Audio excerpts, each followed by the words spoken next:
Hello, everyone. This is Jennifer with Canvas Sign Designs, and today I'm gonna show you guys how to paint this Hello Summer mason jar door hanger.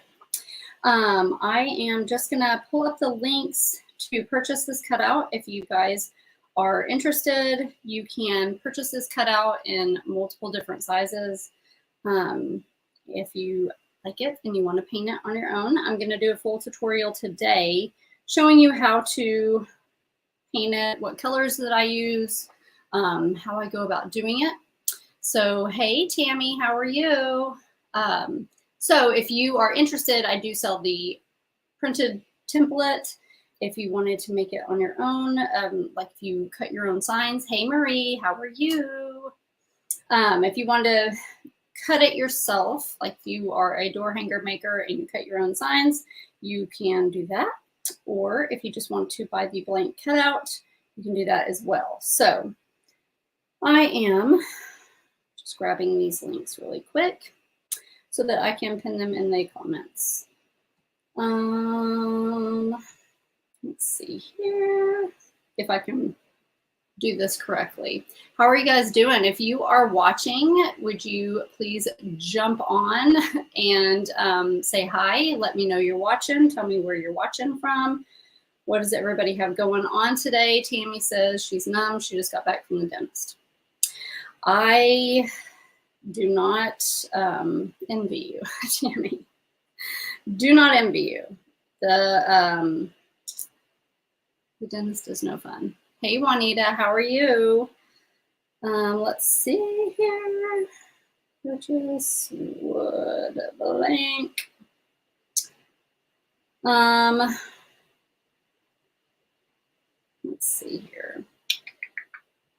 I'm just gonna do this. Purchase wood blank. Hey, Karen, how are you? You're watching from Utah. I always forget how to do this. I remembered once and then I forgot how to pin this post. Hello from California. Shirley's in California recovering from knee surgery, so not doing much. Well, that is the perfect time to watch some live painting videos, right? Shirley, it's a good thing to watch, and you can, I just don't really. I'm going to stop trying to do that. It always seems like something is not, whatever.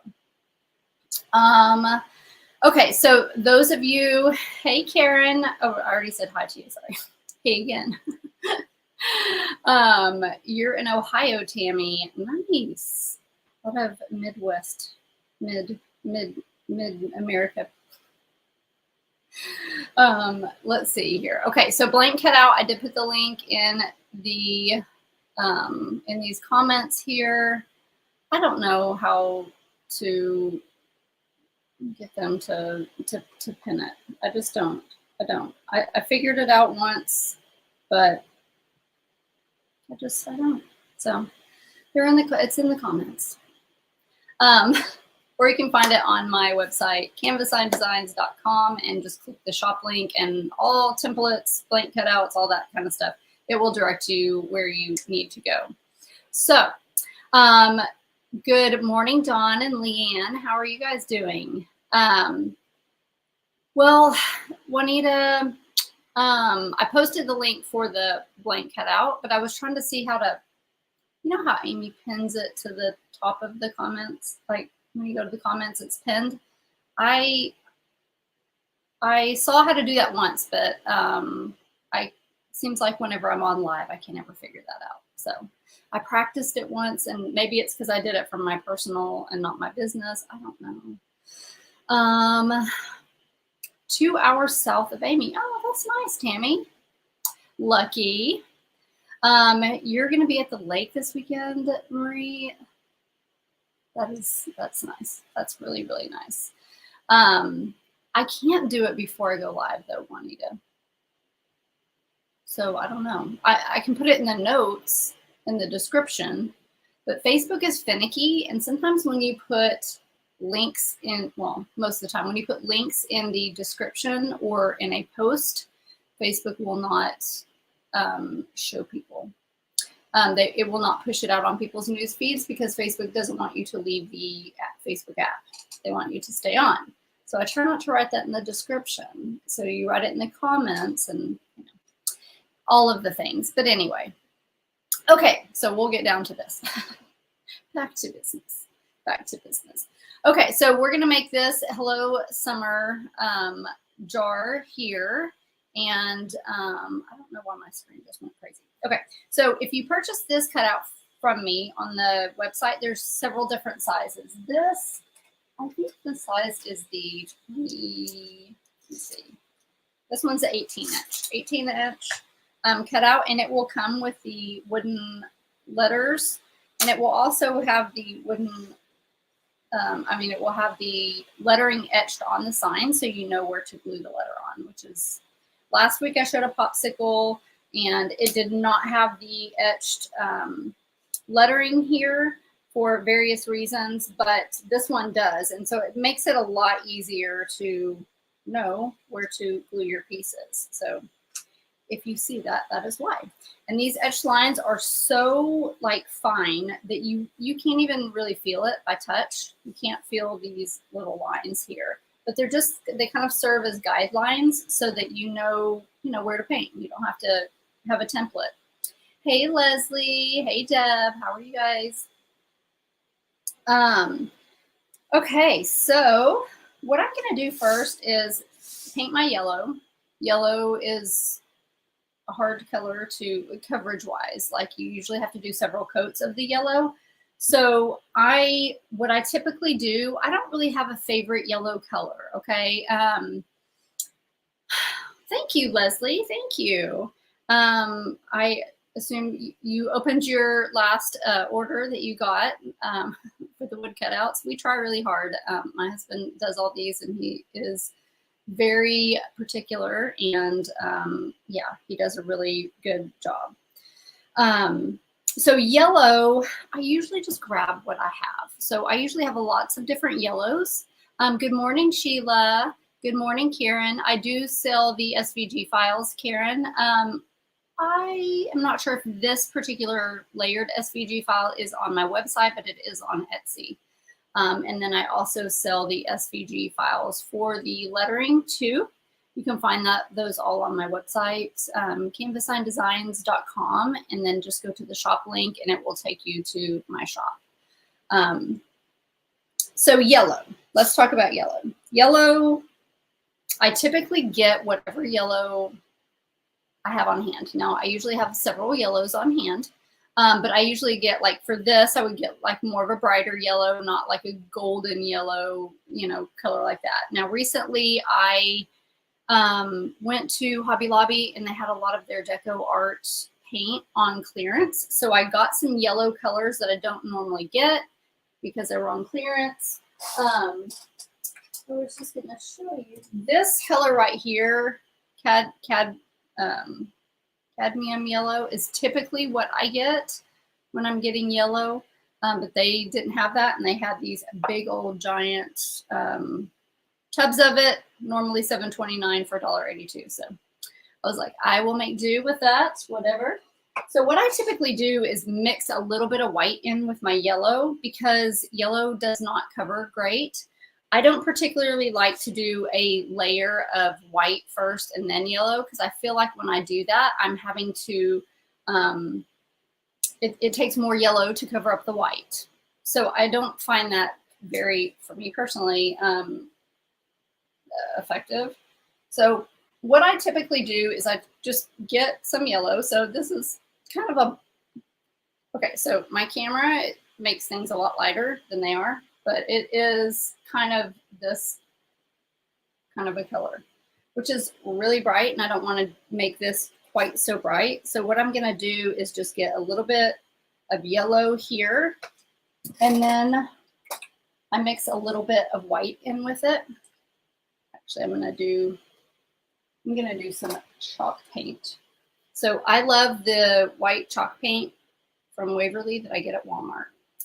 Waverly also has a yellow, that I like, but it's a lot lighter, as you can see. And I want more of a bright color. So I'm going to take the bright Deco Art color and I'm going to mix white in it.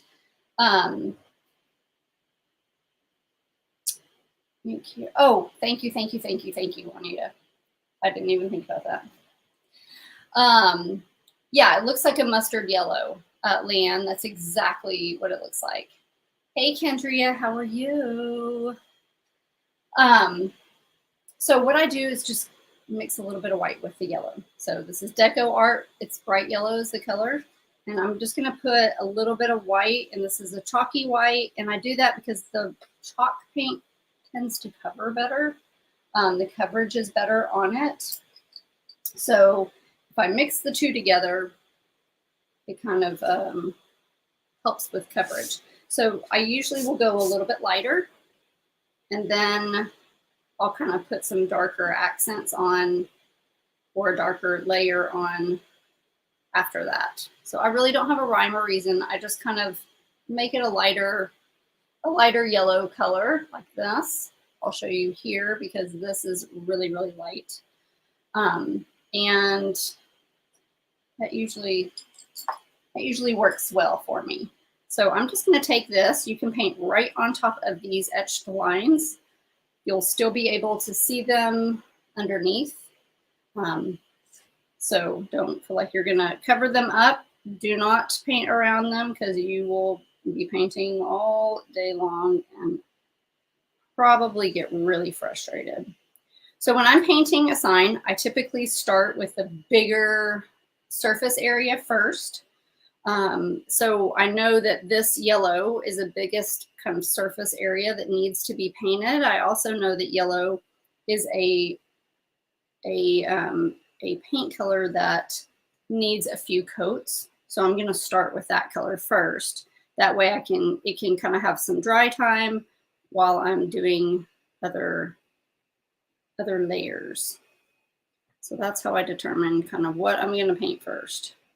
So if it's a sign that has like a lot of white, then I'm going to paint that white first, just to let it go ahead and start drying while I paint the rest. So I don't typically, on this kind of base coat, I don't really worry about the direction of my brush strokes, because I know that with the next layer, it's going to kind of cover it up. And I also know that there's a lot going on top of this, and you're not going to see it. And I also know that I'm a picky painter, and I do not like my wood grain to be like, or the wood to show through on my signs. I don't. I typically probably put more layers of paint than a lot of people do, because I want the signs to be nice and covered. I do not like where you can see the wood underneath it, because I don't have enough layers of paint. It's just not, I can't do it. So the more layers of paint that you put on your sign,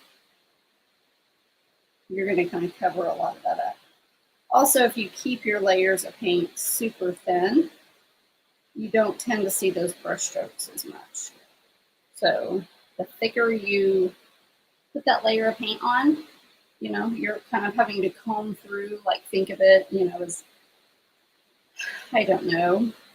I'm an analogy person, so I'm always coming up with all kinds of crazy analogies, but, just think of it as like loose dirt, like if you had loose dirt and you were raking it, the thicker that layer of dirt is and you rake it, you're going to see those lines. Kind of the same with your brush strokes versus a super thin layer, you're going to see less lines. Hopefully that made sense to y'all. I don't have any idea what made me think about dirt, but that's just the first thing that came to mind. So, I went with it. So I'm going to go all around this straw here. And I'm just getting this layered on. So I like to keep these layers super, super thin, let it dry, and then do another layer. When you kind of do the layers too thick, then it takes longer to dry. So I know most everybody does not, and I'm going to go right over this lemon slice too. I know everybody does not paint their nails. And, you know, most people don't paint their nails anymore. But if you can remember back to the days when you painted your nails, if you put like super thick layer of nail polish on your nail, it took forever to dry. Versus if you put a super thin layer, let it dry for a few minutes, then do another super thin layer. You're doing more layers, but it's drying faster and it's looking better. So that's pretty much the same thing with the paint. And I'm using an angled brush, I forgot to say, for this. Sometimes I will use a sponge for these base layers. It just depends on what I'm doing, but I did not on this because I knew I had like kind of these corners here. And so sometimes when you're using a sponge, it gets a little tricky to get in those areas. And if I'm gonna have to get a brush to get those areas, then I might as well just use a brush for the whole thing. That's sort of the way I look at it. I'm just using this tip of this angle to kind of get in, you know, these little hard to reach places here.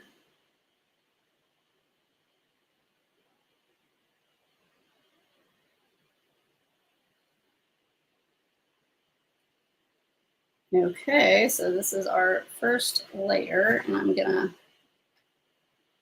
let that dry just a bit. I'm gonna actually dry it with the heat dryer, heat gun, I guess. I don't know if you really call it a heat gun, but that's what it is. Let's see. Hey, Patty, how are you? You're watching your grandson. Fun, fun, fun. Let's see, yeah. I love this. This one is really fun because number one, who doesn't love yellow and pink together? Yellow and pink are so fun together, right? Like it's just a lot of fun. And then I made this cute little bow to go with it. There's that string right here. So it's got some lemon slices and some little kind of yellow and pink plaid. But I just love this yellow and pink together. So cute. And so I'm going to put that like right here on the straw. So that's going to be cute and fun. Okay, so thank you, Juanita. So do you guys have anything on your front door for summer? Or you still got spring stuff? I have my graduate class of 2023 still on my front door, so that needs to come down soon, but I feel like I painted it, and now what do I do with it? I have nothing to do with it. We'll use it for a graduation party, but aside from that, it's kind of sad. Like, am I just gonna have to throw it away because 2023 is over and it's our school colors, and that makes me a little sad to just like get rid of it because it's so cute. It's the only problem with like signs like that are for one specific event.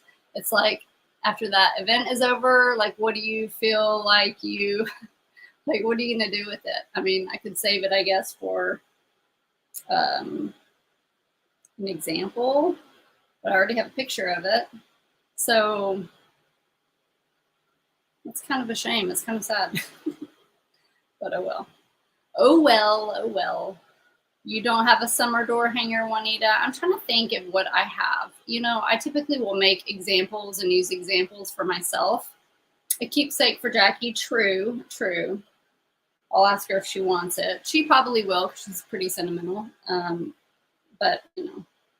I'll be like, just keep it in your room for a year and then just make me happy, right? Make my efforts worth it. Let's see here. I should have made it and rented it out for parties, right? Donate it to nursing home or women's abuse safe house. Yeah, but it just has like class of 2023. So I don't really know if they will want that. I usually keep a lot of my example signs and I do donate them, like to the schools or, you know, people that need like fundraiser stuff. I'll use those to donate. And that usually helps because then I'm like, oh, I have a sign here. So I'm going to add a little bit more yellow to this, just making it just a tiny bit darker. Just to darken it up just a little bit. So I usually use like whatever sign, you know, that I make as an example. I'll either hang that on my door. If somebody wants to buy it, I'll sell it. Or I just keep it, donate it. Sometimes if I know it's a design that will always sells, you know, I just hang on to it and eventually somebody will buy it eventually. So you can see this is just a little bit darker, and because it's the second coat, it is the coverage is making it look more like darker because it's nice and solid. And again, I don't really pay huge attention. It depends on what I'm painting as far as my brush strokes go. I don't,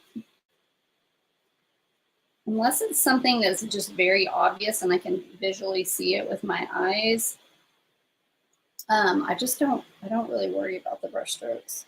And I never really thought about it until, honestly, like at paint parties, people would ask. They would be like, do I need to go all the same direction?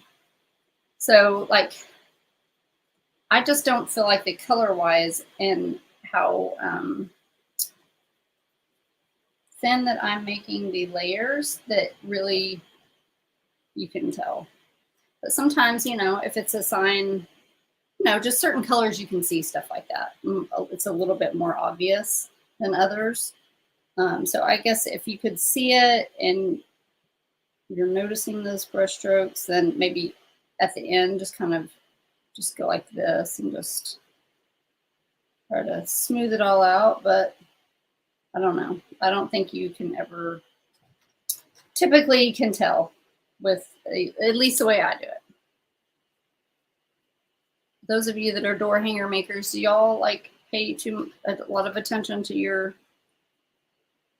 like always to your brush strokes, or do you just kind of, if you can see them, you smooth them out? If not,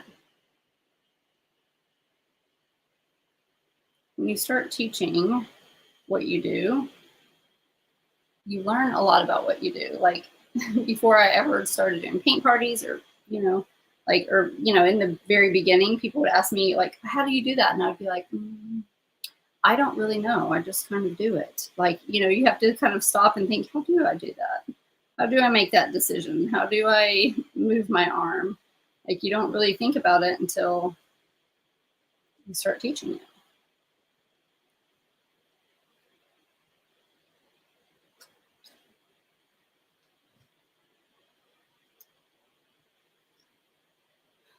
Well, good. I'm glad I'm not alone. Leanne said, depends on how bad they are. Exactly. Kendria doesn't. Deb, I think you're saying that you agree. You don't do it either. Yeah, I just don't.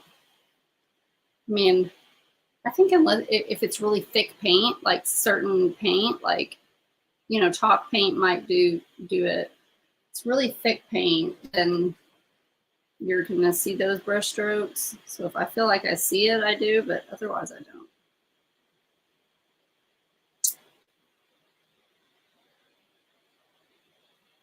Most of the time you cover it up with a bunch of stuff anyway. Of all the things I'm particular about, that's definitely not one of them. Okay, so this covered a lot better. It's still, you can see like, I don't know. Gonna get a new webcam, I swear. I say that every video. I've had time. I'm gonna go to Best Buy or something. It's hard to tell, but you can see a little bit of darkness, like just where the color is a little darker. And that is just because that wood is showing through.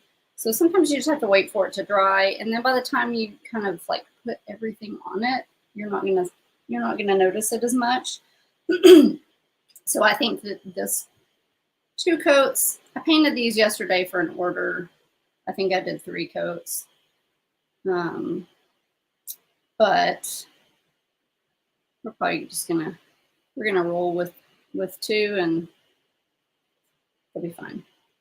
I'm the type that puts too many coats and then I'm like, then I'm done and I'm like, I didn't need to do that because I just covered it all up with accents and whatnot, but you know. Marie said she starts painting and don't think about it. Yeah, like you don't think about, like whenever I first started doing paint parties, people would ask me like whenever I accented on the ends, like, so like, how do you do that? And I'm like, or how, like, how do you know like where to put the accents or whatever? And I was like, I don't really know. My hand just does it. I don't think about it. I just put them wherever it looks like it needs it. Like there's no like formula. And, you know, when you're trying to teach somebody how to do something, that is not really a good answer. Like they need a system. So it makes you have to stop and go, how do I do that? How do I do that?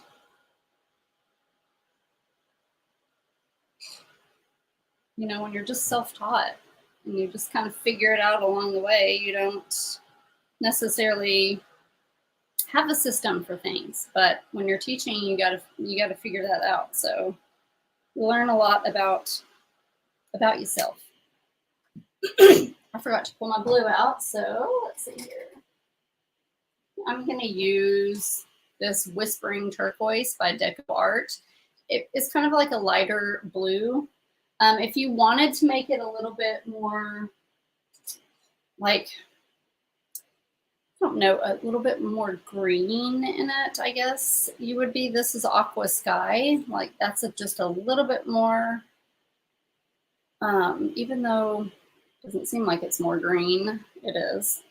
Or there's also Indian Turquoise, but that is a little bit more Indian Turquoise. It's a little bit more blue.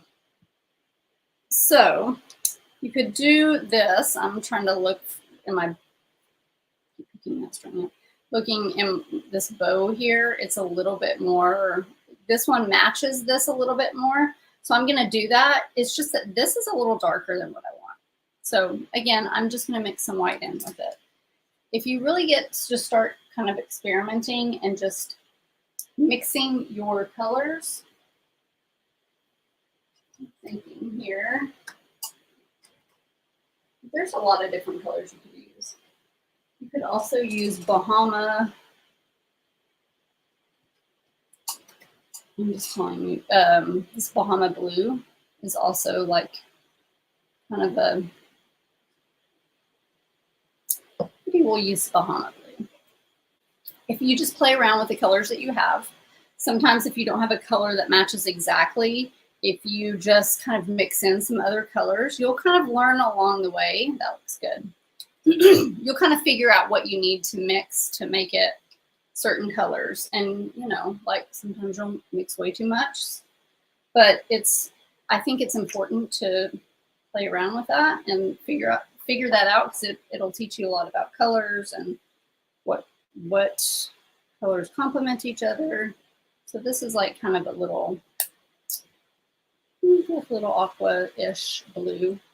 I'm just going to mix a little bit of this Deco Art white in it.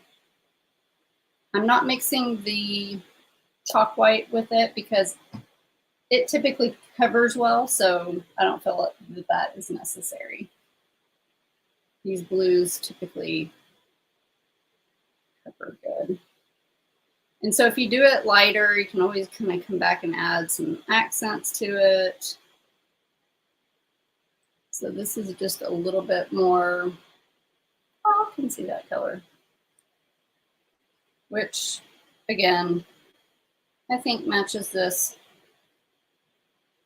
ribbon really good. So Bahama blue mixed in with a little bit of white. Okay, so I'm just gonna take this, and so it covers so nice. Which I love good paint colors that cover well. Nothing like that. And I'm just using a flat tipped paintbrush. You could use an angled brush too, that would work. And I just pick my brush out according to the size of whatever I'm painting. So if the sign was bigger, I might not use this size of an angled brush, so you can kind of get a size perspective. I might use like a bigger angled brush. So it just kind of depends on the size. You know, don't be trying to cover that whole entire space with this tiny thing. You can do that, but you'll be there for a lot longer, and you will see a lot of brush strokes. So this will probably need 2 coats. 2 coats, I think we'll get it. And if your lines aren't super like perfect, don't worry about it. So I'll show you how to throw some little accents on top of there. You won't see it. So these etched lines, if they bother you and they're too, like ours are so shallow that you really don't see them, especially if you get out of the lines or whatever, you don't really notice it. But if you are painting a sign that you got somewhere else, and let's say their etched lines are a little thicker, you can always get like a black marker and outline like the whatever you're painting, like the different shapes. That helps hide those lines if it's too bothersome for you, but typically speaking, you don't see them. Sometimes I will try to paint over them with one of the colors, and that paint kind of fills in those cracks versus, like here, the paint is kind of over that line, so it's really hard to see. It's easier to see with your eyeballs, but see here the lines kind of disappear a little bit because there's paint over them. But here you can kind of see it just a little bit because I just met up to the line, if that makes sense. So sometimes if you just kind of go over that line just a little bit, you'll get a little bit of paint in the cracks and you don't notice those. But most of the time I just kind of throw an accent on top of it and it hides it and you're good. So hopefully that makes sense to everybody. Chalkboard paint, Leanne, is the worst. That black does, yeah, that black is really thick. And those brush lines, you're right, those brush lines do show up. So you do have to like be very intentional. I used to, when I was doing the paint parties, a lot of my,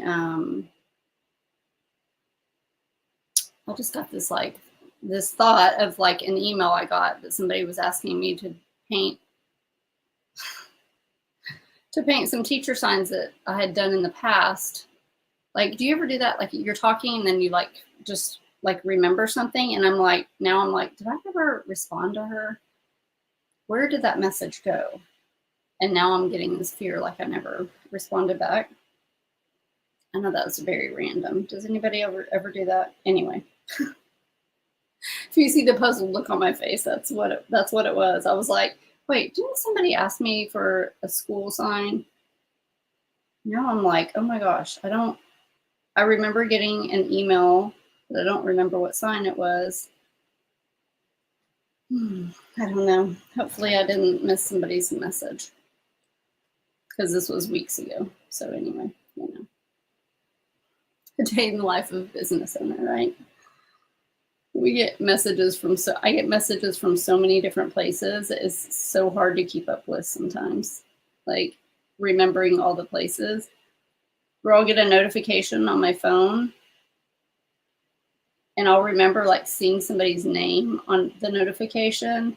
And then I go and I check all my messages in all of the places. And I'm like, I never saw a message from that person. And then I'm like, where was that notification from?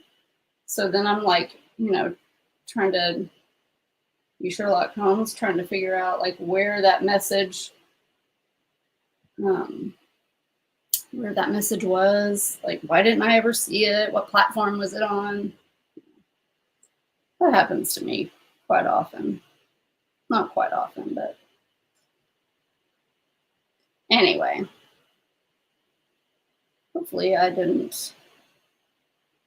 It's going to bother me now. Anyway. Kendria, okay, good. I'm not alone, thank goodness.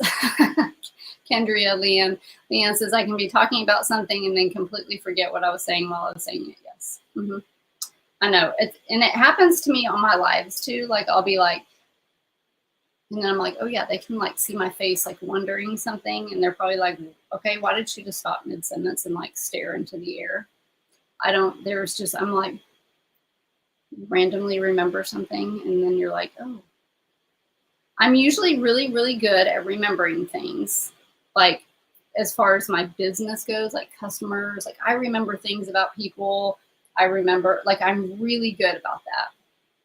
But, and I'm good at like remembering, like if I don't write something down, like trying to remember to get something done or whatever, I will typically remember it. It's just a matter of when I remember it is the problem. Because like I'll remember it, but it will be very like randomly remember it. It might not be when I can actually do it. Yeah. Social media has made that a lot worse because there's so many different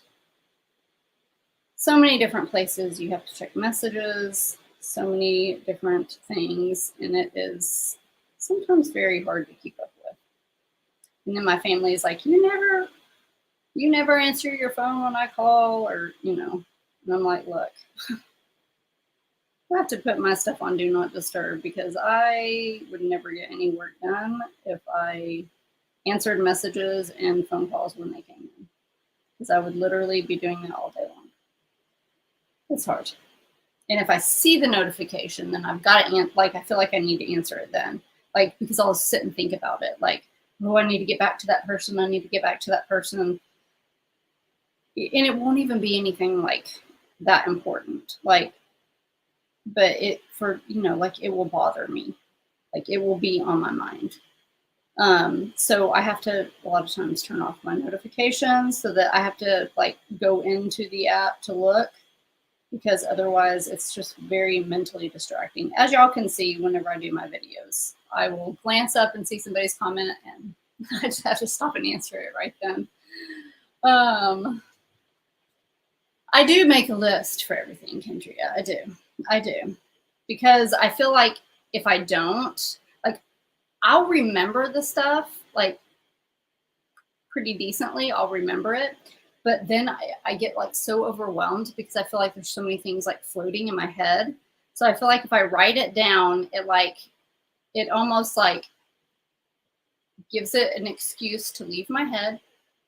Like, okay, now you can stop thinking of that. You can stop thinking of that thing and devote brain power to this other thing over here. But if I don't write it down, I feel like my brain is like trying to like keep up with everything, like, okay, you got to remember this, you got to remember, and you got to remember this. But as soon as I like kind of brain dump it and write it on paper, it's like, okay, gives it permission to leave my head and I don't have to think about it until I get ready to do it. So that is why I make my list. It's just to get it out of here, because there's a whole lot floating around in here at all times. Because, y'all that are creative people, which anybody watching this is creative or you wouldn't want to watch this, right? We have lots of ideas all the time. I have lots of ideas all the time. All the time. Every day I've got some great idea. But I have to remember, okay, just because it's a great idea, just because you can do it, doesn't mean you need to. You don't need to do all of the things. So here I am like kind of going back and smoothing out my brush strokes because it feels like I can see them a little bit more. So just thought I'd make a note of that. Yeah, our creative brains, you know, we're wired a little differently. I have trouble staying on track, so I have to be very careful with my time, and I'm just, you know, it's always a work in progress. Like, you have to be careful not to get distracted, not to do other things, to stay on task. It's hard. It is hard. I'm sure y'all struggle with the same thing if you're creative. If you don't struggle with it, I'm jealous. Let's see. Cleaning your house too. Yes, yes, yes, yes, Leanne. Yes. Yeah, you go to one room to get something, and then you're like, oh, let me just grab this, and oh, let me just pick this up really fast. And then before you know it, you're cleaning that room, and then you go back to the other room and like where you left off, and you're like, oh. So this is an example of this that I did yesterday. And this is not even cleaning or work necessarily related, but I had to go to the bank for something, and I had Abby with me because my husband was working, and she wanted McDonald's. So we stopped by McDonald's, and I just got like a cheeseburger and some fries, and came home. I set it. Of course, I ate my fries in the car because I always do, because they're better. They're not good if you don't eat them right away. And I set the bag on the island in the kitchen, and I came into my office, I think, to put something down, like my phone or my water bottle or something, who knows what. Because, you know, I had work in here that I had to do. And so I got Abby all set up with her food, and I came in here for something, and I think maybe I saw a notification on my phone with, like, maybe I got an email or something. And so I was like, oh, let me answer that really fast. I answer it really fast. Then while I'm on my computer, I'm like, oh yeah, that's right. I need to, you know, post this or whatever it was that I needed to do, right? So I do that. And then I do something else on my phone, all work related, come over here. I'm like, okay, I got to get this kind of going. I need to start working on this. I pull it out. I start painting. Before I know it, I look up. My husband's pulling in the driveway, and I'm like, my hamburger is still in the kitchen. Like, I left my food in there. I didn't even eat. Like, I was like, Jennifer, like, I came in here to put something down, and like 1 hour later, I'm still doing things in here and didn't even get my food. Like, it's so ridiculous. I'm like, oh my gosh. Like, it is so, like, I feel like a squirrel, really, honestly. Like, it's so bad. And I was so hungry too. Like, it's not even that I wasn't hungry, and I wasn't, like, I was hungry. I just didn't, I got, you know, involved doing like 50 other things. And my husband doesn't understand it. He's like, are you gonna eat? Like, what's happening here? Like, what are you doing? And I'm like, I just can't, I don't know. I mean, I think some of it gets to be a habit, but like, we'll even like make dinner, and he'll be like, okay, dinner's ready. And I'm like, okay. Again, I did this last night. He's making dinner, tacos, and he was in a hurry because it was late because we had to run the UPS and do some other stuff. Anyway, and so he was like, I brought my paintbrushes because there was a ton of paintbrushes in my thing from earlier. And so I brought them in the kitchen because I was going to wash them. And he was like, hey, can you help me out here? Can you cut this lettuce? So I cut the lettuce. And then I was like, what else do you need me to do? He's like, can you get we have one of the like flat griddle, I don't know what you call it, things that we'll put the tortillas on, because we get the kind that are in the refrigerated section. They're so good. And you have to like, not cook them, but like heat them up. They're kind of more doughy, like whatever. And so he's like, will you do the tortillas? And so I was like, yeah, I got that plugged in. That's warming up. So I was like, okay, I'll let that warm up. It's got to warm up. I got to fill every second with something. Like, I am not one of those people that can just like do something and just only, like my husband, just only do that one thing. I'm just gonna watch it heat up. I'm just gonna, like I can't. I'm like this. Okay, I need to be doing something while it's heating up, you know? I'm glad we can. um, so I will be like, I don't want to just see, like I could be doing something, I could be getting something done, right? So I go, okay, I'm just gonna wash some of these paintbrushes while the brittle, whatever, that word feels weird, but whatever, while that heats up, right? And so I go over here and I'm washing paintbrushes, washing, because there's a lot. And my husband finishes dinner and he's like, so I guess you're not gonna heat these tortillas up. And I was like, oh, I forgot about those. I do that all the time. And he's just like, but in my mind, like I need to fill that time up with something. Like I need to be doing something. I don't want to just stand there like it's wasting time. And I think it's obviously not really a good thing to do that, because like I feel like it gets you in this perpetual like don't stop, work all the time, hustle kind of, because you almost get like addicted to it, like, or so used to it, like you don't know how to be any other way. Obviously I can't sit there and wait for the thing to heat up for like 4 minutes. I got to fill that time up with something, and then I get distracted. Like I do that all the time, or he'll be like, dinner's ready, and so I come in there, okay, let me just do this real quick, and then I come to put something up in here, and then I start like cleaning something up, and he's like, I mean, are you coming, or like, are you gonna work for 30 more minutes? I'm like, no, I'm just grabbing this really fast, like, so I have to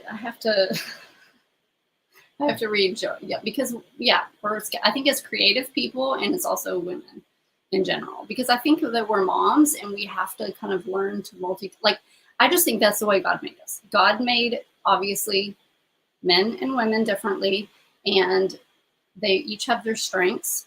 I don't care what anybody says. There's a mom and there's a dad, and they both serve a purpose in the house, right? Raising your kids. Like the moms are really good at multitasking and doing multiple things at once, whereas the dads are really good at like focusing and being more meticulous with things.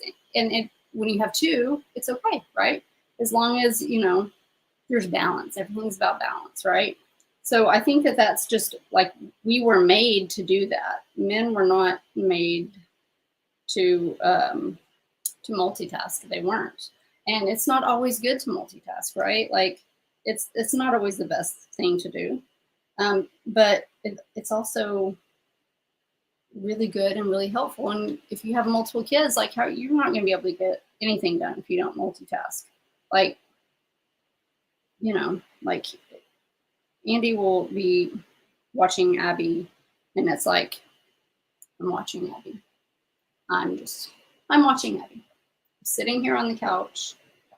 I mean, he might get on his phone, but that's his job. His job's to watch her. There is zero way I could do that. I would be doing some home improvement project while trying to cook dinner, while watching her. I'm not saying that's good, but I'm just saying that's just the difference.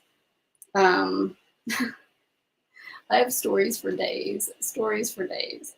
Here's another story one time, and I posted about this once, but this is just, again, another example. Okay, so that is done with the blue. And then now I'm going to paint this all the way white. And I'm going to do it all the way white because if you try to do these every other one white, like it's just a lot of cutting in because there's so many little layers. So I don't typically do white underneath other colors because it's going to be pink and white. But in this case, it will save a huge amount of time. And so I think that it's necessary in this case. Otherwise, you're going to be painting for days. I tried to do it the other way yesterday when I was doing my order, and I was like, okay, I can't do this. This is taking me way too long. So I just painted it all white. That's what I'm going to do. So one time I remember I posted this too, like it was just in my stories, but it's when Abby was, I don't know, she was like 3, and I was making dinner. And then I also had my iPad out. And and I was like working on a design or something. And then I was also mopping the floor at the same time. Like with one, I have like this heated, like kind of a steamer mop, whatever. Because I was like, well, I need to mop, so I'm just gonna do that really quick. So I put the iPad down, the meat's browning. So while the meat's browning, I might as well fill that time up with something, right? And so I got the mop out, I'm steaming the floor, and then for some reason Abby comes in there, and she like she might have been 2.5, like her diaper leaked or something and got on the couch. So then here I am.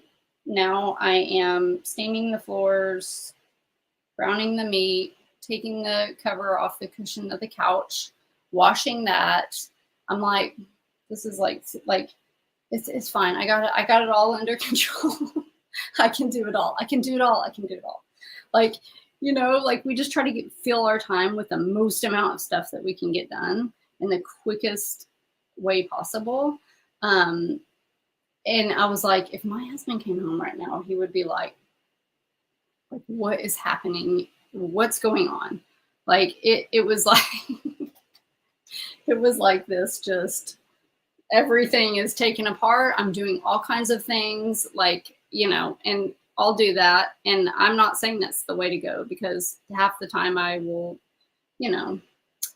overcook the meat or, whatever, but I don't care. Like, I just want to get all these things done. I want to get the most amount of things done as I can and off my to-do list, but it's just not good, because then you're just going to fill your to-do list with other things.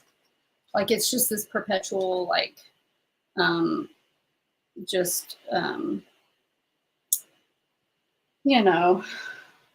show. I was going to say another word, but I don't know if I'm allowed to say words on like that on here. So I'll say clown show. Like it's just everything gets done, but it gets done. It gets done. I don't know why we are like that. Like why we are like that. But I got to read some of these because I have a feeling there's some funny things in here. Oh yeah, the stores. Going into Hobby Lobby is,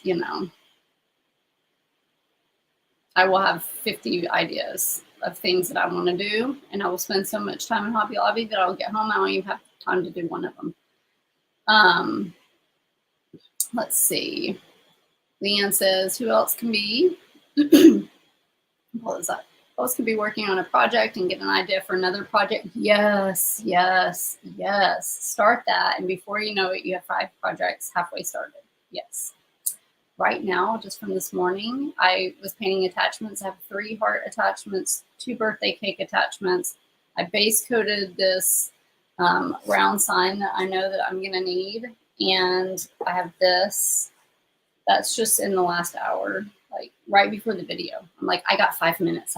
That's usually why I'm late to everything, because I'm like trying to squeeze a little bit more stuff in. It's not good. Let's see. Apparently we're all like this. Yes. It is, right? It's just the crafting brain.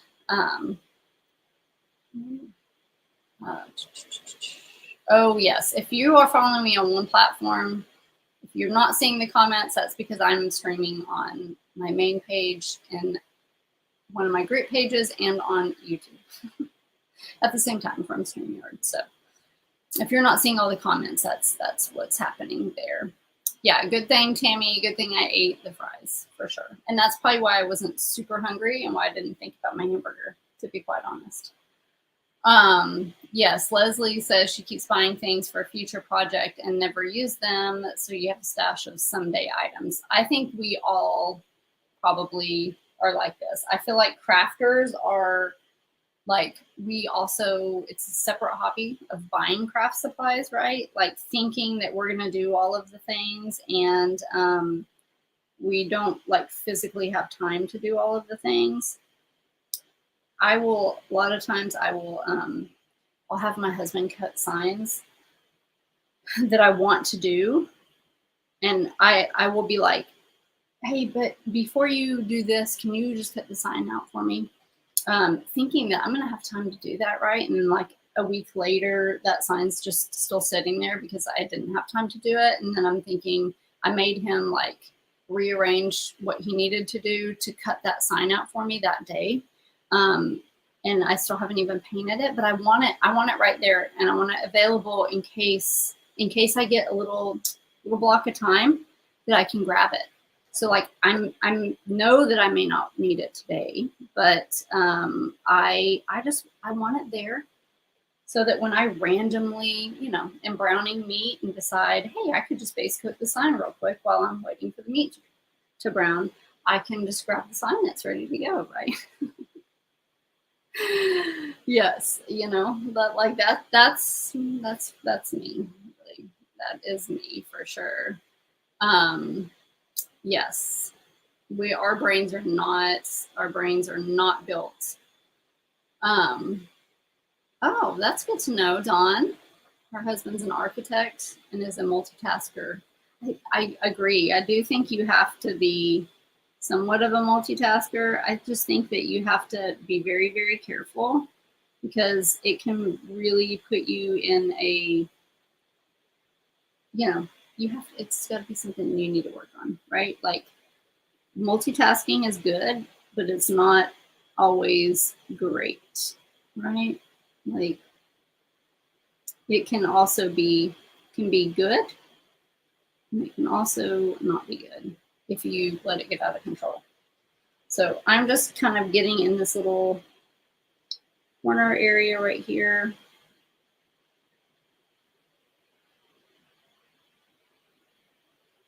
So me and my friend Amy with Amy and Art Designs, we are always, we have this app, this Voxer app that we chat all day, every day, back and forth. And we're just the same. And so we'll be like,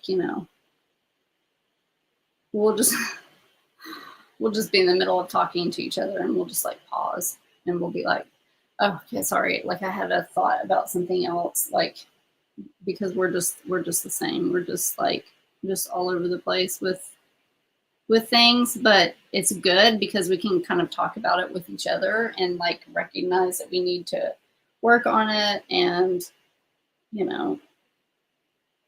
try to focus. I try to block my focus time out, like work in blocks of time. So like in the morning, I'm just smoothing this out because this was a little thick here. Like in the morning time, I know my brain is like super sharp and like I can think and focus a lot easier. So I try to kind of do that in the morning, do my like heavy thinking first thing in the morning when it's quiet before my brain can kind of get too many other thoughts on my mind. Because like once I like open up my computer and like start doing something, I'll see this tab open and I'll be like, oh yeah, I forgot. I got to order ribbon. I got to do this. And then I never get back to what the original job at hand was.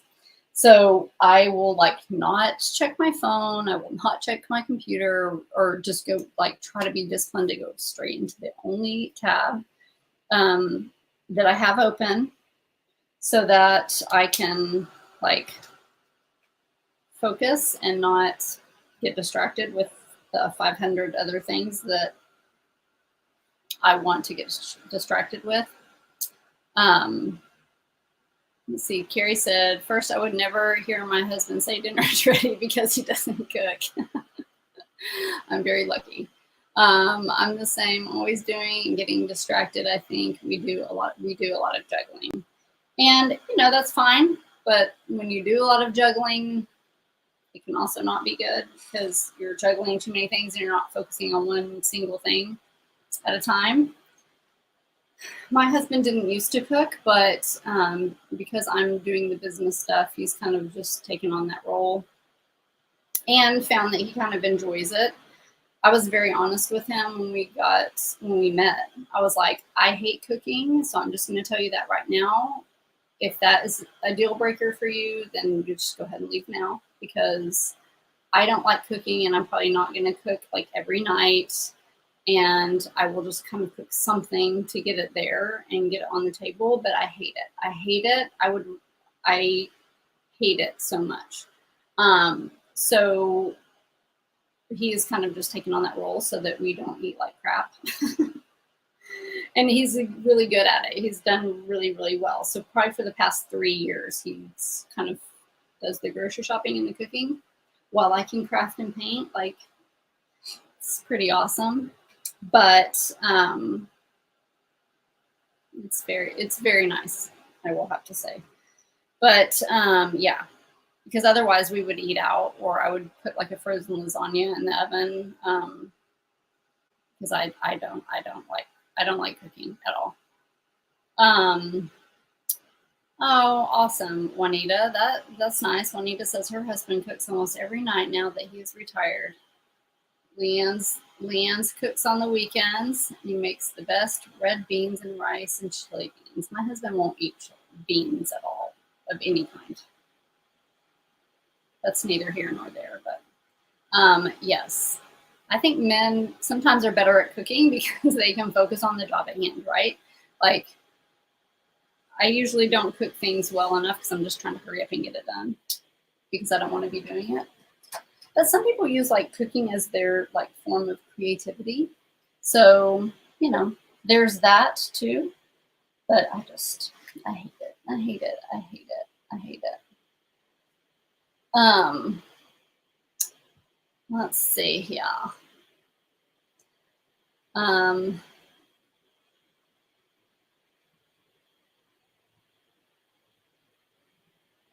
Oh yes, Juanita, you're answering somebody else's question about the text. Yeah, every Tuesday it's live on my main page, and I stream it also to the group page because I think some people are in that group, but they don't follow me on my regular page, which seems weird, but neither here nor there. Yes, we get very distracted.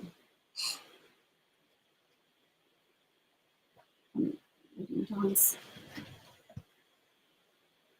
comment here about her 3 generations.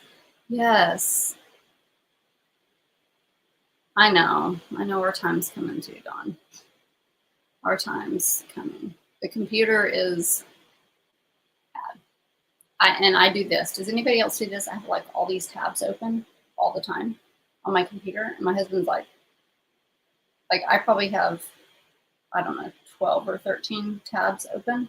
And I'm like, I have to do that or I'll forget to check something. Like if I don't have all my email tabs, because I have like 3 different emails, like I will completely not even remember to check it. Or if I don't have my Facebook open or whatever, like I won't remember. I won't. Okay, so now we have this. We got to do our lemon here. So what I'm going to do is, let's see, I'm going to try to use the darker yellow and do these like inside pieces on the lemon here. And just make this a little bit, doesn't have to be perfect. You could also use a paint marker. I'm gonna use a paint marker on something to show y'all. If you have them, if not, just use the paintbrush. We're just kind of giving it a little two-toned look. Doesn't have to be anything that obvious. You could also, you know, do white right here if you wanted instead of yellow, the darker yellow. But because I made this yellow lighter, this is kind of the original yellow is a different shade. So you could do, you know, the original yellow. You could do a different color of yellow if you had it. If you wanted to kind of get that variation in yellow color, but I don't want to make it so obvious, but also, and this might look a little different too than the picture that I have on Facebook, because a lot of times I do these different year after year. Like I did 3 of these for an order yesterday, And I noticed when I got done that I kind of did the opposite from the picture that I have on Facebook. So the picture on Facebook, I think these are like white, or maybe where the yellow is white and then this is yellow. Anyway, however you want to do it, just as long as they're kind of 2 shades of yellow, I think you're fine. I get all these little black fuzzy things from the Velcro from my attachment signs. They always end up somehow getting into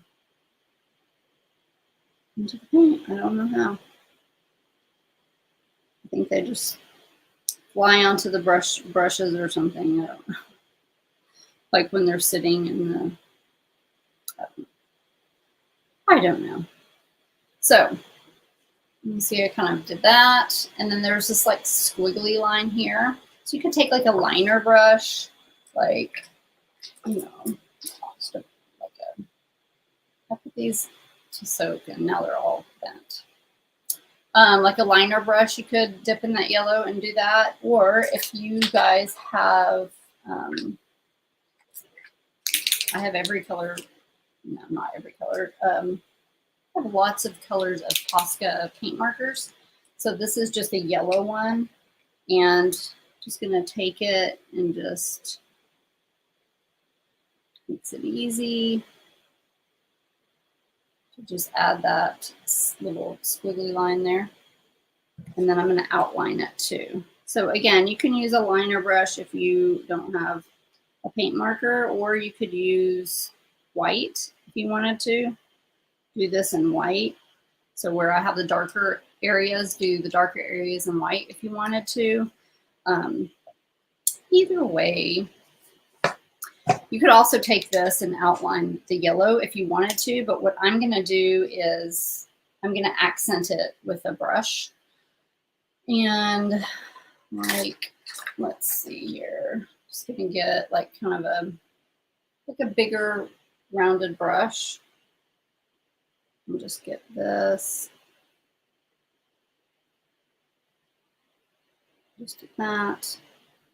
I did forget that I wanted to do something else. So if you want to wait till the end to do this, you could. Since I forgot I wanted to do something else. I'll do that in a minute, I'll tell you. But just kind of outline that. You do that with that yellow. I'm gonna now do the pink here. So if you have a, yesterday I had this bright pink. And so yesterday I did my, it's like a chisel, kind of a bigger chisel brush. I did the every other one on the straw with this. But I'm not going to show you that today because a lot of you probably don't have that. And I want to show you how I do it. Ready? So you could use, I'm going to use, let's see.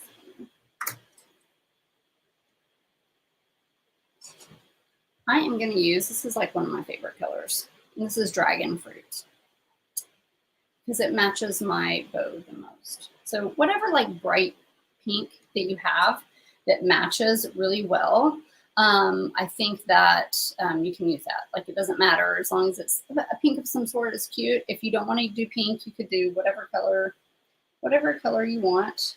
I like the pink, so it is fun. And then this door hanger is so cute, Juanita. It is super cute. Oh, you have the tier tray set, the lemonade.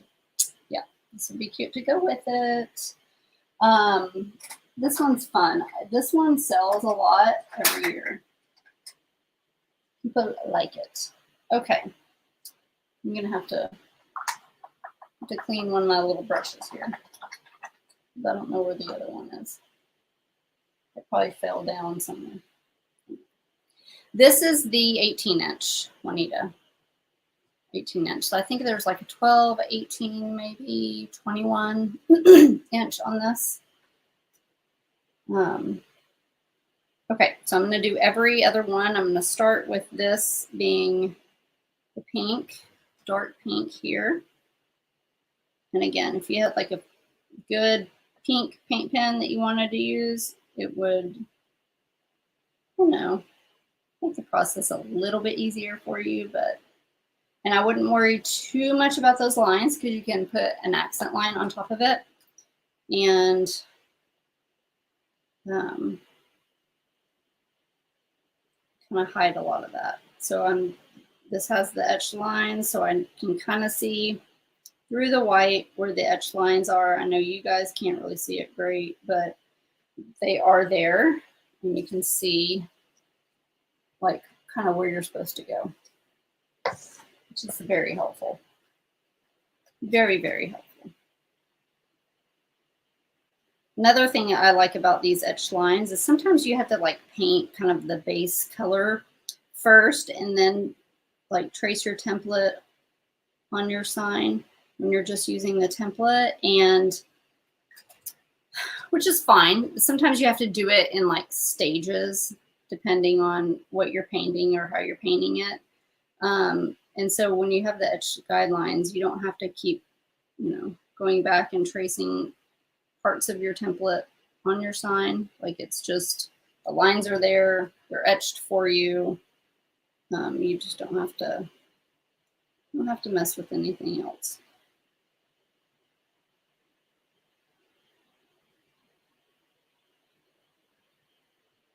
But the templates are amazing if you cut your own signs because it saves you some money. So I turn my sign all around different directions to get the angles that I want.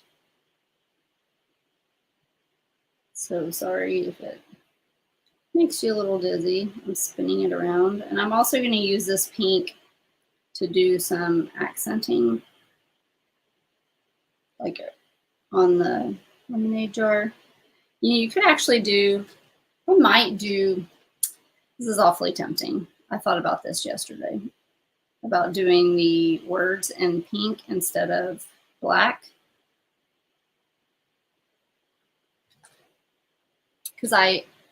So before, whenever I was just lettering on the sign directly, sorry, I'm just high concentration here. I always did black because black is just easier, just easier. But now that I have this with the raised wood, I think I'm going to paint I'm going to paint the words pink. See how it goes. I also have some of that, since I like to use these lives for my experimentation purposes. I have that glitterific paint, and the name of it is actually called Lemonade. Oh no, it's not. It's Neon Explosion. Never mind. I don't know where I created that inside my head, but never mind. Maybe it's just I thought it looked like this lemonade sign because it's like pink and yellow glitter. So I might add that somewhere, but I got to get your opinion. Make y'all make the decision.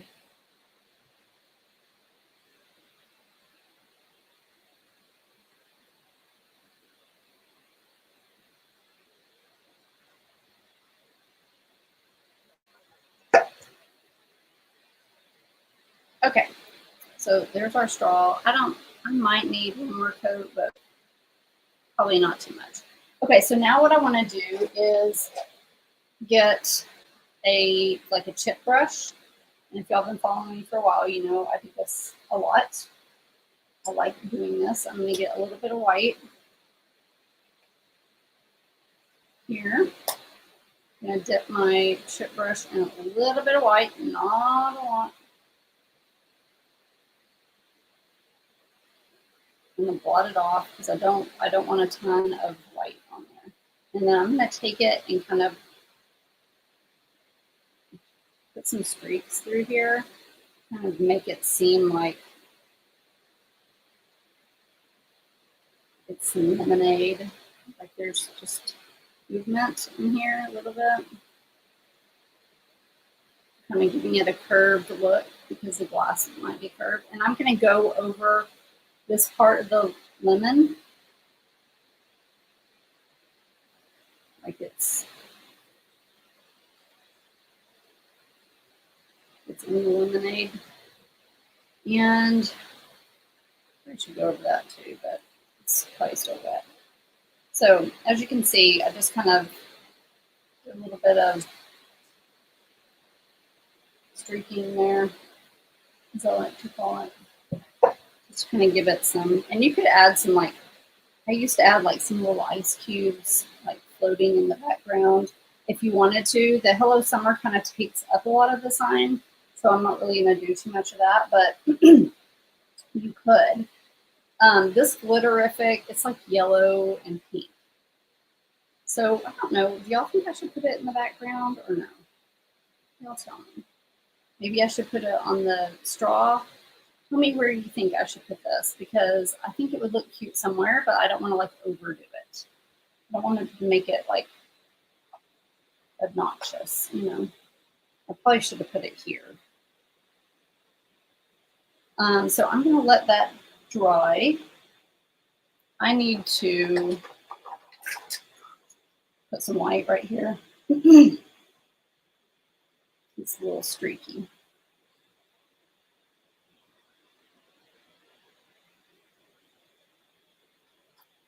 Okay, in the background, I like the straw idea too, I think. I'm feeling like in the background might be too much because the letters are gonna, like, it's gonna take up a good portion of this. And I don't know, like it might be too much. The glass of the jar would be good too. Yes, that's true. That is true, Dawn. The only thing I'm wondering about is because it's pink. But I don't know. I'm gonna let y'all put in your final decision while I paint these letters. Jar, lemonade, or straw? Where should the glitter go? Where should the glitter go? Okay, so for my letters, I'm gonna get a piece of painter's tape. I do this so that they don't shift and move and slide all over the place while you're trying to paint them. And I'm just going to curl these ends here so that it sticks to my table. And I'm just going to put these letters here. Just going to kind of keep them in place because otherwise you have to hold them because they're so light that they scoot over with your brush. So you have to hold them and then you get fingerprints on them and it's just, you know, an unnecessary mess. So I just do this. I don't do it so much on this because this is kind of big enough where I don't think that I'm going to have that much of a problem. Again, I forgot to get a makeup sponge. I always seem to forget that. So I'm just going to use one of these, but typically I use a little makeup sponge. I forgot to get it. And I'm going to use this pink. And we're going to see how this goes.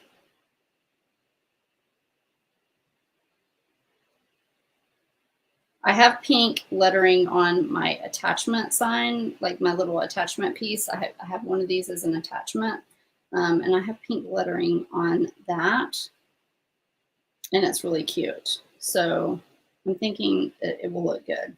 And maybe with this, I don't necessarily need the glitter inside the lemonade, because maybe if I have the glitter inside the lemonade, it won't make these stand out so much. I guess I could do maybe some of that glitter on these and on the straw. Straw, glittery lemonade. What about letters and the straw? Anybody vote for that?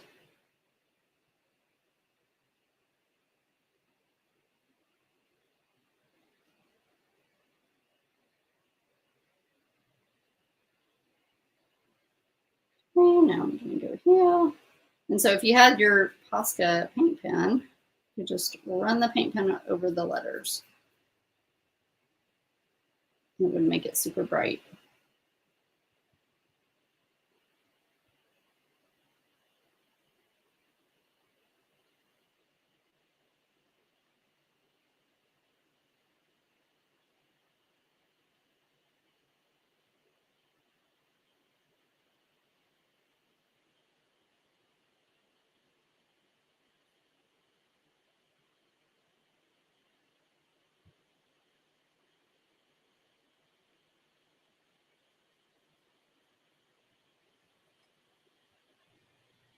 Carrie, I mailed you your bow, and I made three of these signs for order yesterday.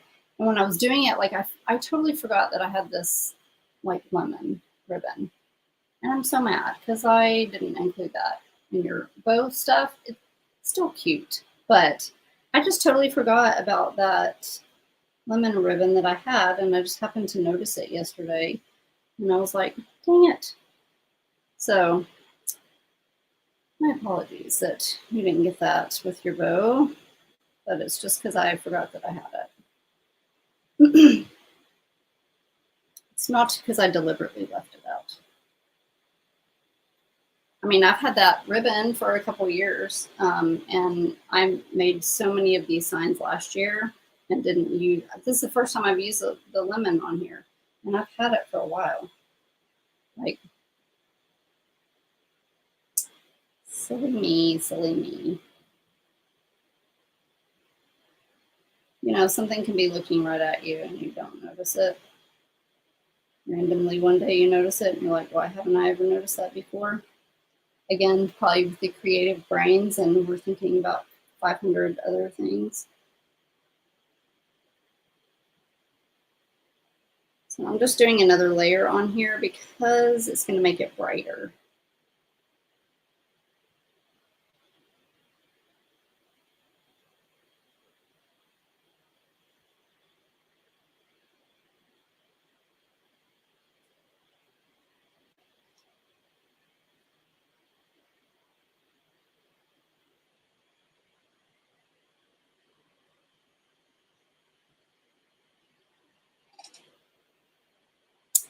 The bow is cute. It's cute even without the lemon.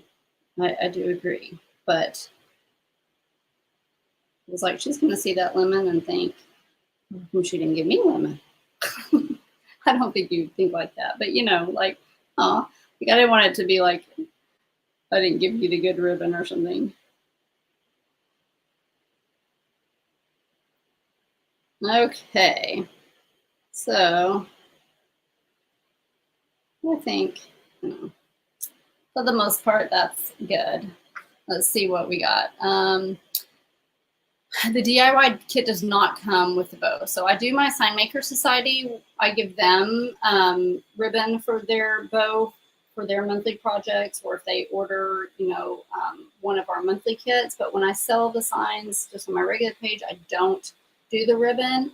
But sometimes if people ask me, like Carrie asked me, I will just invoice her for the bow. If any of you ever want a bow, then I will occasionally like make those for people and just sell them. So one of these days I want to kind of put like bows for sale on my page, because I'm finding out that that is a pain point for a lot of people, and they like the bows, and you don't have to go out and buy, you know, 5 rolls of ribbon that cost you $40 to make one bow, right? So if any of you watching ever want ribbon or the bow made, just message me and I can just invoice you for it. Okay. Let's see here. I know I have a tutorial bow making inside my painting membership, but I just don't have it on my regular page. But yeah, it's definitely a something that's, I think, hard for people.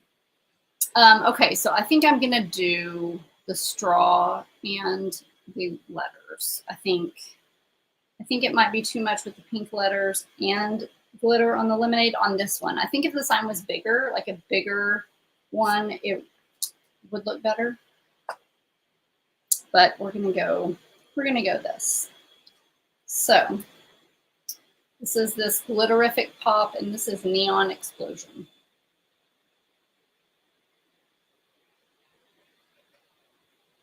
And I like to, oh, it's so cute. I like to use this in these videos. I like to, let's see how, like, I don't know if you can see how, see it's like pink and yellow. Who knows? You might put it on the straw and then decide the lemon. we'll see what happens.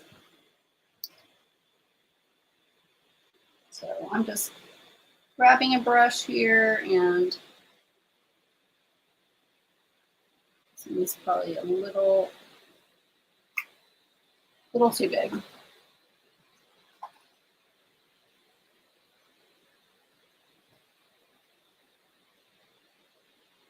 like to experiment with this stuff on my lives, and it always turns out really good. And I know y'all can't see that great. And so these little flecks kind of, sometimes you got to kind of push them to where they're kind of, because as you paint kind of the bigger ones, you kind of scoot them across the sign a little bit.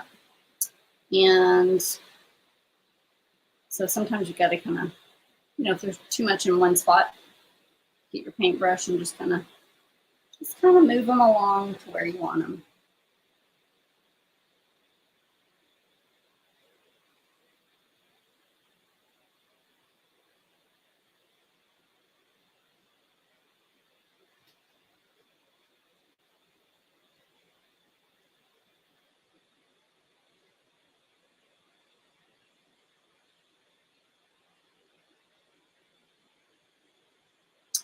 So cute. Look how cute that is. Glitter, it never shows up great in the videos, but look how cute that is. I'm thinking that needs to go in the lemonade. I think it does. I think it needs to. I'm going to put it in this. It's just too cute to just waste on letters. So we're going to go for it.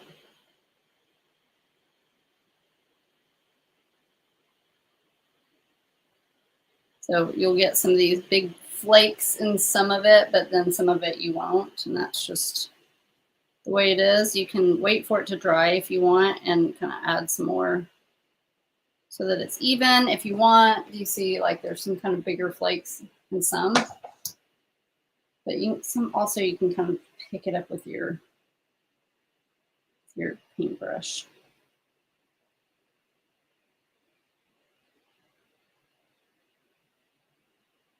I got to talking way too long on this tutorial. That's talking about that creative brain. And okay, so now I shouldn't have put this in the water. Let's get it out of the water. I'm gonna use it real quick. I need more of this, I think. Oh, this is so cute. I love it. Oh, yes. So cute, you guys. If you could see this in person.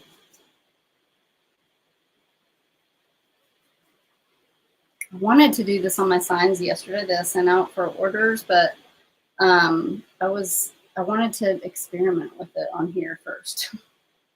Because I try to, like, if they order something and it looks like this, like I don't want to send them anything but what it looks like. You know what I mean? Like, try to keep it as close to the picture as possible because that's what they ordered. Unless I know that for a fact that something will look better, then I'll change it. But I typically don't like to do that. Unless I know. So I needed to try this first. I honestly think you could put it over the whole entire sign and it'd be cute.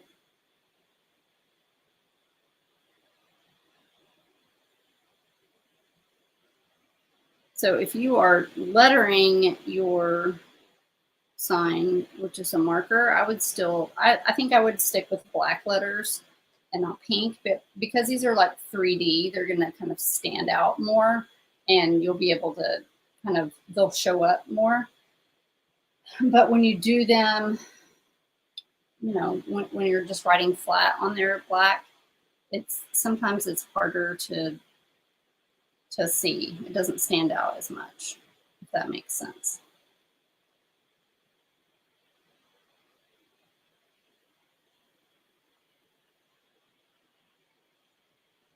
Okay.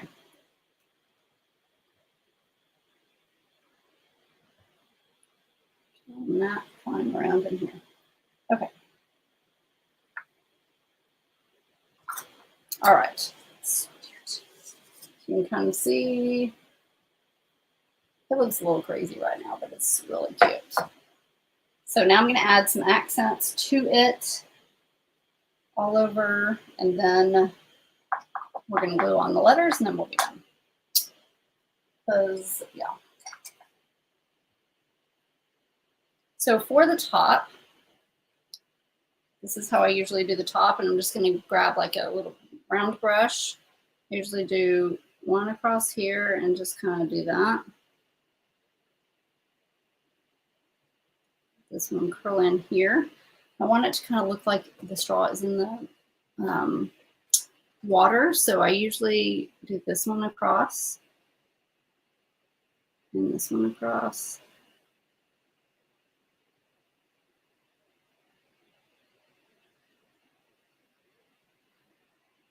And I just kind of put these wherever.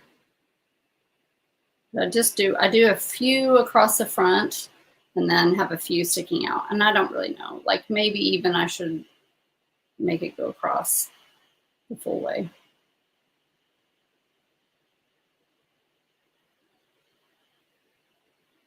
And then I do some here.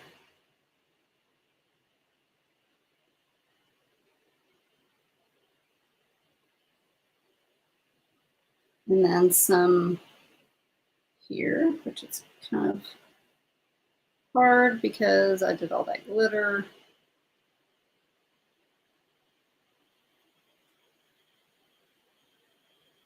Just so you're kind of outlining, you can add this accent like right between the where those two colors meet. If you just throw an accent on top of that, and you don't see a lot of it. Like if you feel like you've got out lines. I forgot to also do this, but oh well. I usually kind of just do some little, this brush is too thick for this, but usually just kind of get a light brush and just kind of do some little streaking, kind of like some little accents.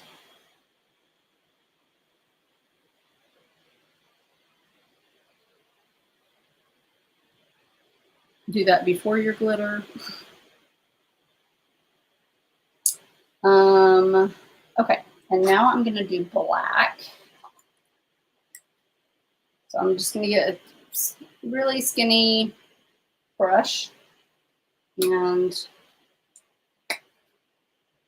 do some black accents. Just kind of makes things pop, and it also ties in the black part of my bow.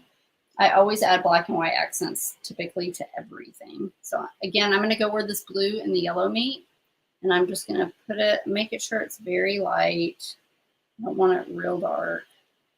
So I don't want it to be like stand out, like, you know, where that's what you notice.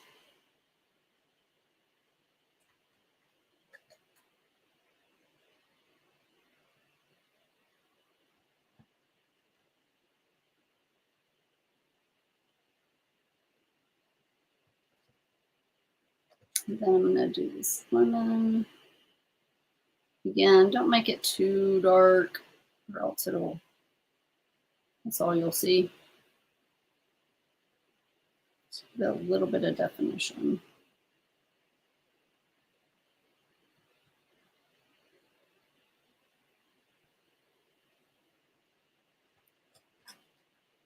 And then go over the straw. So first I go between the pink and the white, just a little bit. Again, I like it lighter. You could, if you're tracing it with a marker, do it a little darker, and then add like a white accent on top of that so that it's not so like harsh. You could do that. Just how I do it.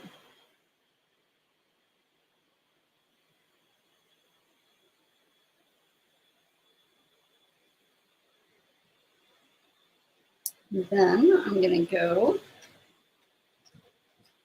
over these white lines. And so I make sure that my black accent brush is smaller than my white one. That way you can still see the white and I'm not covering it up. That is how I do it.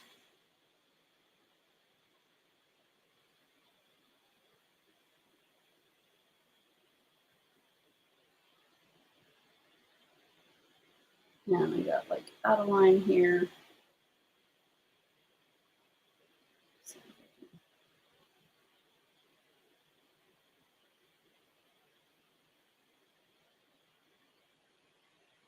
And if you wanted to do this, you could.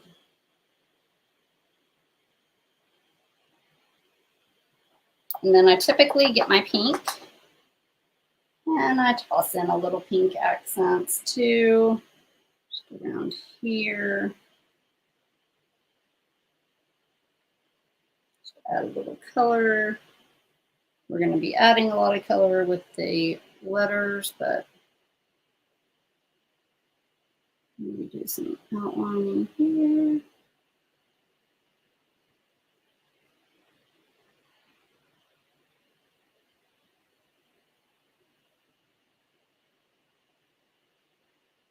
Do that some here.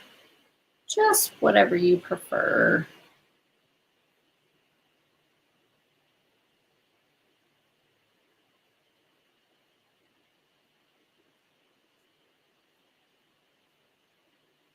Looks good, looks good. Okay, now I'm going to take my letters. We're going to glue those on. Isn't that cute? Looks so cute. So I like this Loctite Super Glue, the professional liquid. That's what I use for my gluing. You can see where the laser just gets all over the place on the bottom of this. So that's what all that discoloring is. So I'm going to take this, I'm going to run it through the middle of this, but I'm not going to like squeeze it hard. Like I'm just going to like let there be just like kind of a tiny, okay, come on.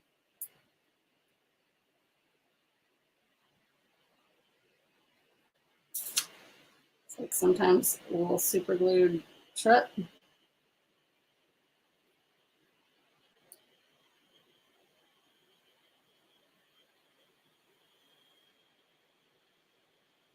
Oh, for crying out loud. Give me just a second.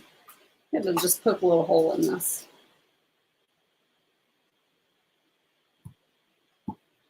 There.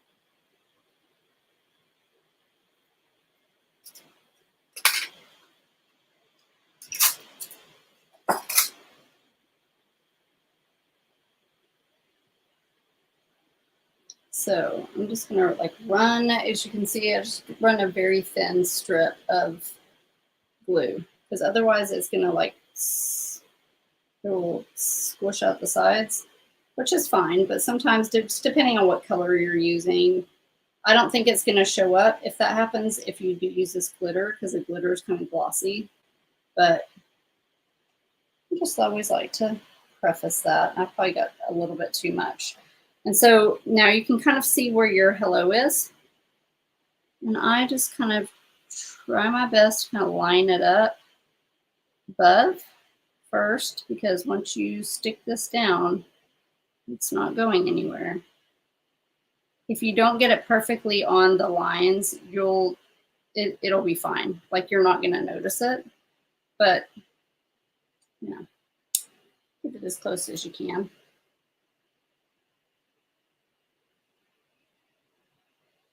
You could just do some like random dots if you wanted to. The same thing. Oh.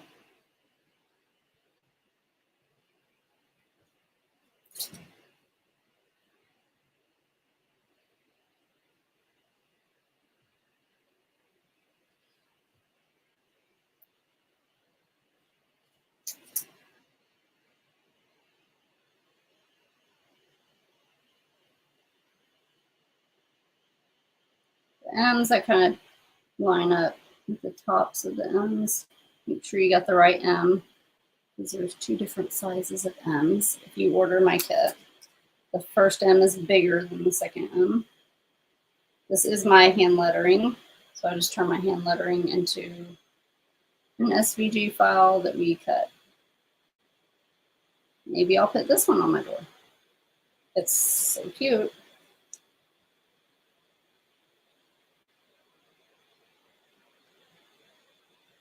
I'm getting way too much glue on this.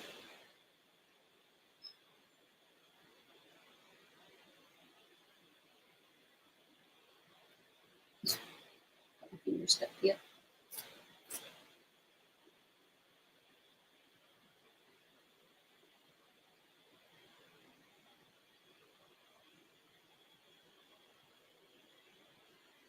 And you can also buy one of these completed if you just want me to do it for you.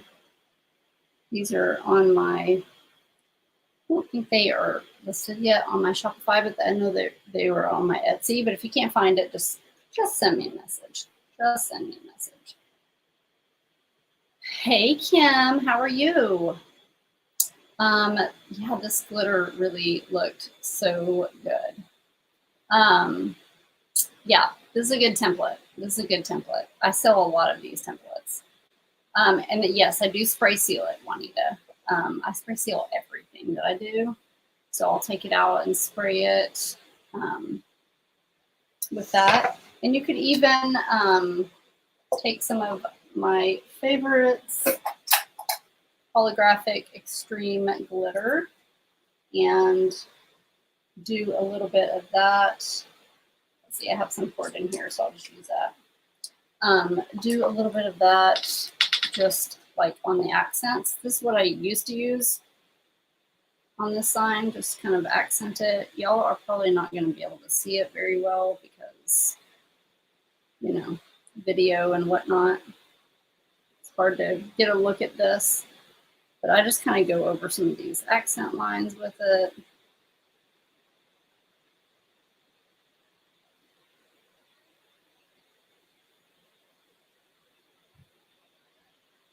You run these edges, and you could even put it on the lettering if you wanted. I'm not going to, just for time almost. But you could. You could. Want to just, I got some super glue on that letter. So, okay, and look. How stinking cute is this? Y'all message me if you want to buy a bow. I'll make you a bow and just invoice you. But look, I mean, the bow just makes it. So I usually put the bow like right here. Instead of like over here, you could put it over here. But I think it's cute there where it's like on top of the straw. So like this. How cute is that? So there is our sign. And so if you do order the cutout for me, I do include the string right here to hang it with. That is included with it. And the letters and, you know, the edge lines, all that kind of stuff. So that turned out so dang cute, didn't it? Thank you guys. Thank you guys for helping me out with my decisions. I love it. And I will post a picture. Yeah, I probably don't have the finished one on my Shopify, but I'll get that added if somebody wants to purchase it. Now you want spiked lemonade. That sounds very good right now. But yeah, I will get a finished one put on here. I love the pink letters. Just order the 24-inch and some other goodies. Yay, Lisa. How exciting. Yeah, these are fun. You'll love them. Our stuff is good quality, so I would hope everybody's usually very pleased with it. Carrie, I want to see a picture of yours after you get done. So post it in the Sign Maker Society after you get done, because I would love to see it. But yeah, this is so, so, so cute. Love it. I have not yet gone wrong with this glitterific pop. And again, I got mine at Hobby Lobby on clearance. It's normally $4.19. I got it for $1.07. I'm gonna have a hard time not buying it for $4.19 because I like it that much, and I never would have bought it if it wasn't on clearance. The only reason I bought it is because it was on clearance, because normally I would not spend that much money on something like that, but it has been so worth it. Anybody that's seen my lives, anything we've used this on, it has turned out really, really good. I used it on the popsicle last week, so if you guys didn't see that, go watch it. This replay will be available, and I'm also going to load it up on YouTube probably tonight. So if any of you want to watch it over there, you can stream it on your TV if you want to see like a bigger version of it. And yeah, thanks for crafting with me today, painting with me. I hope you guys have a good Tuesday. And let me know if you need anything. You can always send me a message on Facebook. So happy Tuesday. Bye, guys.